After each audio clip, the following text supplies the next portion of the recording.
নমস্কার, জয়ার জগৎ সংসারে সকলকে স্বাগত। আজকের পর্বে সজনে ফুল ভাপা এই অসাধারণ রেসিপিটি আমি শেয়ার করছি।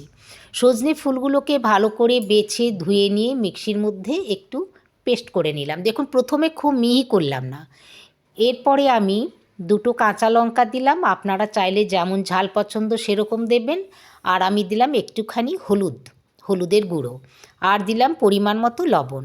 এরপরে আমি আবার এটা ভালো করে খুব মিহি করে পেস্ট করে নিলাম। এরপরে দেখুন সুন্দর পেস্ট হয়ে গেছে। ব্যাস, এরপরে একটা টিফিন কৌটা নিলাম। টিফিন কৌটার মধ্যে এটা সমস্ত কিছু বের করে রেখে নিলাম। আর ওপর থেকে একটু সর্ষের তেল আমি দিয়ে দিলাম।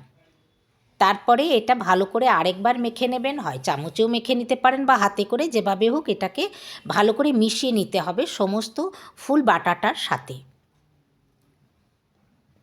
এরপরে কাঁচা সর্ষে বাটা এর মধ্যে দিয়ে আরেকবার এটা ভালো করে মিশিয়ে নিলাম।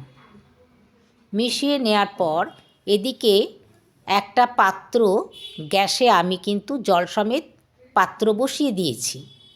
আর বাটি ধোয়া জলটাও একটু দিতে হবে এর মধ্যে। হ্যাঁ, ঠিক এইভাবে দিয়ে দিলাম। এই সজনে ফুল ভাপা গরম ভাতের সঙ্গে অসাধারণ লাগবে, আপনারা খেয়ে দেখবেন। একঘেয়েমি সজনে ফুল সবসময় ভালো লাগে না, কিন্তু এভাবে খেয়ে দেখবেন, ভালো লাগবে।